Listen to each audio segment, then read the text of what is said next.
Hey, brothers and sisters, the Reverend, and we are walking through the MGM Grand parking structure right now on our way back to the Grand Garden Arena, where we'll be meeting up with the Lenny Kravitz crew. This ought to be interesting. Laurie Quigley is mixing front of house. Laurie's been around a long time and has some very strong opinions and not afraid to share them about things like digital consoles. So we'll be there in a minute. How often are you guys using the SD11? We don't right now. There's one on stage right now being used for the support act. Okay. For monitors. I only took the SD11s out because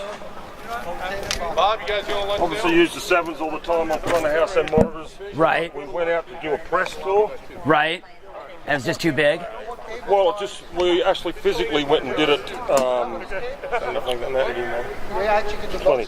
It's just a little European tour. I mean, when I say little, we did little clubs, 2 or 3 songs in little clubs. Okay, right. We did some shows like at Facebook. We did one at Google, just in the lobbies and stuff like that. Right.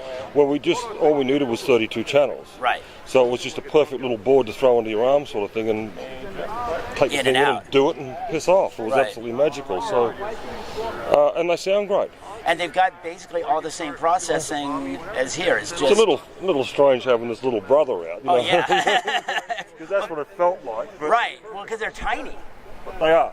Literally, go out front and set the thing up by yourself, and off you went. But, right. Yeah. Joe.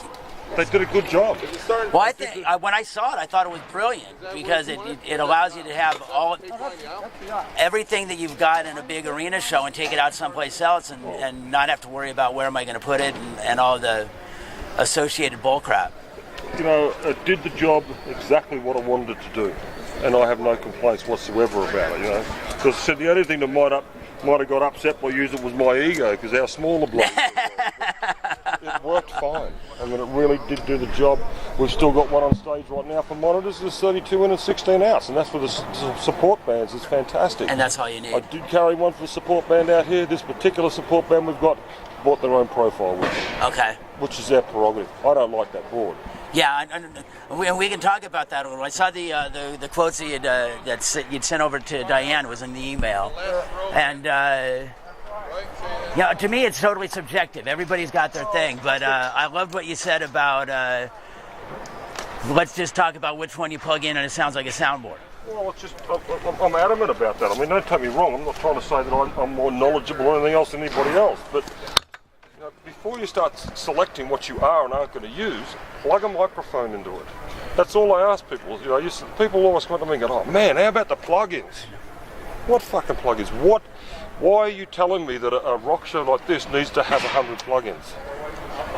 Well, and it sometimes depends on I know guys out there who are polishing a turd, and they need the plugins. I disagree.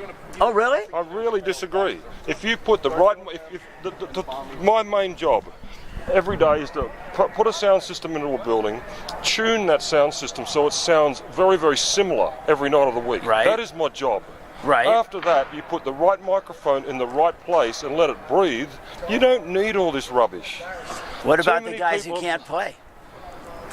Because there's a bunch of them. It's not my job to colorate or do anything. My job is to make them louder.